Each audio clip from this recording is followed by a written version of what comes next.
Hello BookTube, this is Kelly and thank you so much for watching Books I'm Not Reading. Today we're here to have a conversation about Conversation with Friends by Sally Rooney.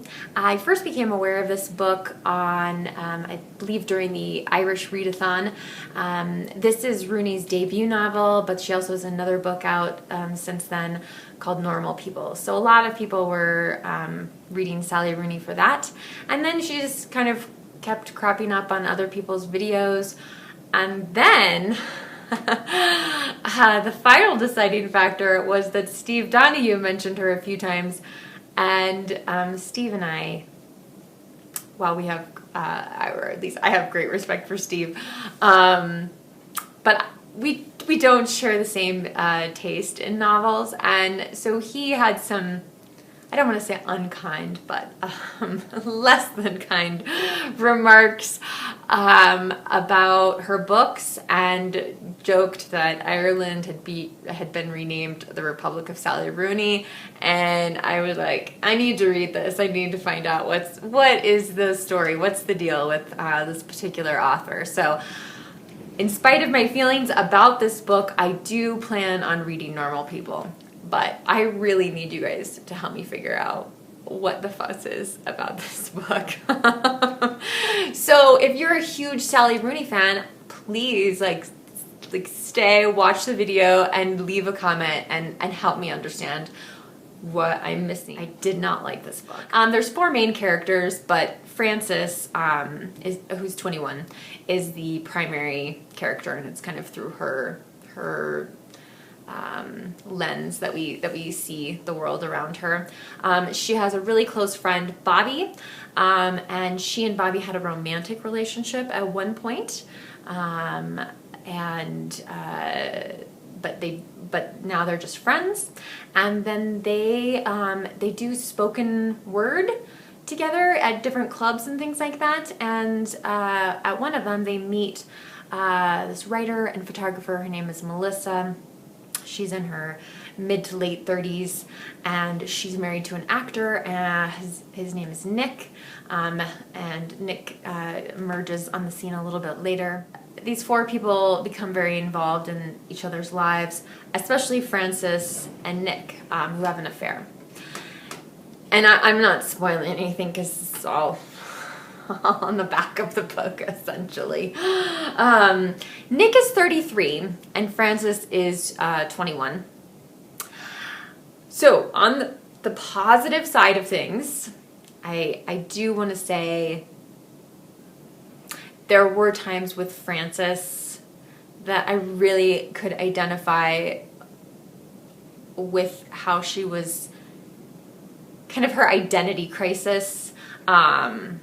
I feel like my late teens to maybe my early mid 20s was just one long stretch of I don't want to say bad decisions, but I made a lot of poor choices, let's put it that way, because I was just trying to figure out who I was.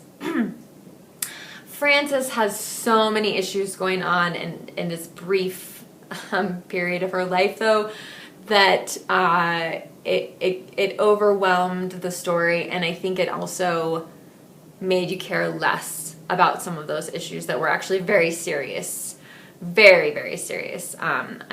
One of the things I will say is if you have any kind of issues with self-harm, this is not the book for you. So, because yeah, like Frances, she does, when things are out of control, or she's unhappy with herself or whatever, like she hurts herself. And yeah, it's the first time I've ever read anything like that in a book. So that was a new experience for me. Now there's lots of books out there about adultery, and sadly I actually know of some people who've had adultery be part of their lives, and it's extremely destructive. So one of my questions to those of you who love her is, is monogamy no longer the norm? Like, do the younger generations not care about that as much? Because Frances doesn't necessarily want Nick to divorce his wife. But I do think she wants him to love her more than his wife. Yeah. So I found, so there's the adultery issue. You're a human being and you continually make poor choices and don't learn from them. And that's the real problem. I looked online I looked on BookTube for reviews, BookTube reviews of this book. And it was so funny because people would be like, oh, this is a coming of age story where no one comes of age. Like, yeah, that's exactly right. But then at the end, they'd be like, oh, I really liked it. I was like, what? One person called it lighthearted. This is not a lighthearted book. And I would go so far... I know. Some of you are going to be really unhappy with me. Like, I don't even think this is literary fiction. I think this is like YA, like up a step maybe. I mean, the writing is not descriptive. It's not powerful. The writing isn't anything special. I guess that's what I'm trying to say. So then you have to look at, okay, well, what is special about the book? And for me, what I'm always looking for are characters. And another review I saw on BookTube, the person said, oh, these 4 characters they treat each other like shit. They're destructive, they're manipulative, they're secretive, they lie, and I love the book. Like, so if you think if there's 4 main characters and you don't like any of them, then like why would you like the book? I guess that's what's troubling me. It's not the main, but if I don't like the characters in a book, it doesn't matter how great the writing is. Jason is not this way. Like, Jason really wants the writing to be dense with description, and he wants to be able to see everything and that kind of stuff. Like, really heavy, weighted down sentences, and that's not at all what this book is like. So I didn't like any of the characters, so that's a problem. The writing's nothing special, so that's a problem. And then just the issues, again, and I think the thing that troubled me the most is, again, all of these people are engaging in some kind of behavior that is unhealthy, especially Frances. And there are no consequences for any of that in this book. And that is what really, really ticked me off at the end, is that nobody, no one suffers, like self-harm, if you cut yourself in the wrong place, like, you could die. Like, I mean, it's not a subject to be taken lightly. Adultery, like, again, it's not a lighthearted topic. And I realize that adultery has been, written about for ages. I did think about Madame Bovary once in a while while reading this.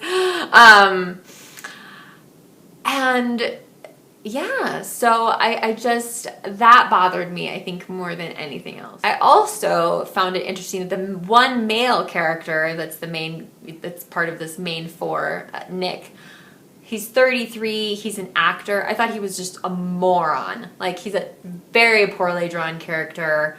Like, he might as well have been 21. Do you know what I mean? Like, he was not mature, and I couldn't believe that he would, be acting on the stage, or I just found him like, he was not realized. And I did see an interview with Sally Rooney where she says that, these characters just came to her like fully formed. Like, you should have spent a little more time on some of them. Like, maybe you could have, and again, like, even with Frances, like, my main well, aside from the fact that there are no consequences for her behavior, I mean, the thing is, like, she has so much crap going on in her life, like, and I'm not saying that there isn't a 21-year-old out there going through all this. Well, that would be kind of weird, but like, like, truth is stranger than fiction, and so to make it believable in a book, like, okay, like, her parents don't have to be divorced. Her father doesn't have to be an alcoholic or some kind of, you know, have some problem with addiction or something. I mean, because then you just don't invest very much energy in caring about any one of those issues that she's going through. In the back of my paperback edition, there's a conversation with Sally Rooney, and they ask her to describe what the book is about in her own words. And, you know, she says, oh, it's, you know, a coming of age story. And then she said, but it's also a romance, which I don't know about that. Then she says, and this is, so, okay, I'm just going to read it straight from here. J.D. Salinger's novella, Franny and Zoe, describes itself as a compound or multiple love story. That's probably what I was trying to accomplish here too. And I'm like, did you just compare yourself to J.D. Salinger? Like, don't get me wrong, like, I'm not saying that, you know, J.D. Salinger is like my favorite author or anything like that, but that, like, I was like, that's a misstep. So again, I'm opening up the comment section. I want to hear what I missed, because clearly, right, I must have missed something. Why did you like this book? Why did you not like this book? Yeah, so I'd love to hear from all of you out there. So thank you so much for watching. Remember to be kind to yourself and to be kind to others. Take care, BookTube, and I'll talk to you soon.